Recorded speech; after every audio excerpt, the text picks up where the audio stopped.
muddada uu Diego Jota ka maqnaan doono garoomada kubadda cagta oo la ogaaday kadib dhaawacii soo gaaray Arsenal oo loo sheegay sababta aynan ugu guuleysan doonin horyaalka Premier League xilciyaareedkan iyo Gary Neville oo qiimeeyay fursadaha Man United ee soo bixista tartanka xiisaha badan ee UEFA Champions League dhammaan warbixinadan ayaa muuqaalkan kugula wadaagi doona ee soo dhawada wada balse marka hore Lexar muuqaalka oo sii share kare si uu saaxiibadan u gaaro haddii aad igu cusubtaan ku soo biir oo follow dhawo bogga Samuel Cadala si aad u hesho warbixinada ciyaaraha kubadda cagta haddii aad igala socoto bartii TikTok ku soo biir sidoo kale dir 3 jeer wax ka badan ii taabo calaamada goob linki si uu dad badan u gaaro sidoo kale soo booqo bartida YouTube ee Samuel Cadala waad ku maasan tahay la socodkaaga ila jaanqaadkaaga markasta mahadsanid kooxda kubadda cagta Liverpool ayaa ogaatay muddada uu xidiga Diego Jota ka maqnaan doono garoomada kubadda cagta kadib dhaawacii soo gaaray xidiga Diego Jota ayaa ku dhaawacmay kulankii ay Liverpool ka raacday kooxda Brentford kulan ka tirsanaa horyaalka Premier League wararka ayaa sheegaya inuu Diego Jota garoomada ka maqnaan doono muddo 2 bil ah kadib dhaawacii soo gaaray Diego Jota ayaa ka badbaaday dhaawac halis ah kadib markii uu ku dhaawacmay kulankii Brentford ee horyaalka Premier League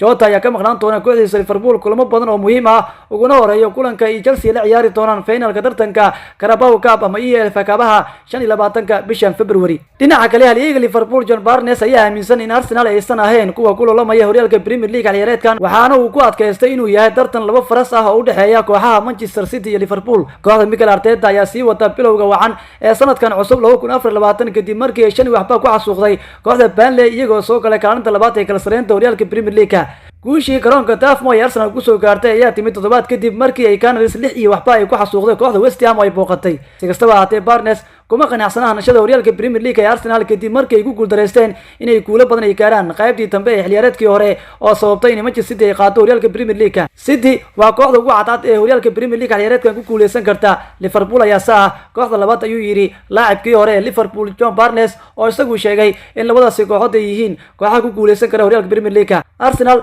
ayaa ku jirtay meel ka fiican haatan xilciyaareedkii hore laakiin waxay ku fashilmeen inay ku guuleystaan horyaalka Premier League marka aad gaarto bilaha February iyo March waxa aad u baahan tahay ayaa ah inaad hesho natiijooyin fiican Manchester City ayaa taasi awood u leh ayuu hadalkiisii raaciyay Joe Barnes Liverpool aniga ahaan waxay ii tahay kooxda ku cadcad ee la tartami karta naadiga Manchester City sababtoo ah iyaga ayaa haatan hoggaan ku haya horyaalka Premier League ayuu hadalkiisii raaciyay halyeeyga naadiga Liverpool Joe Barnes oo isagu sheegay inaysan Arsenal ku guuleysan karin horyaalka waddanka Ingiriiska ee Premier League xilciyaareedkan dhanka kale Gary Neville ayaa ku taageeray Manchester United inay ku soo baxdo booska Champions League xilciyaareedkan inkastoo ay ku dhibaatoonayaan joogteynta xilciyaareedkooda kooxda Erik ten Hag ayaa 5 dhibcood ka hooseysa kooxda kaalinta afraad ku jirta horyaalka waddanka Ingiriiska ee Premier League kadib markii ay 2 gool kaga badisay naadiga Luton habeennimadii xalay Man United ayaa ku dhameysatay kaalinta ugu hooseysa gruubkooda tartanka xiisaha badan ee UEFA Champions League bishii December sidaa daraadeed rajada Gariya oo ay ka qabaan inay mar kale ka qayb galaan tartanka kooxaha Yurub waa inay ku dhameystaan meel sare oo Premier League ah laakiin Gary Neville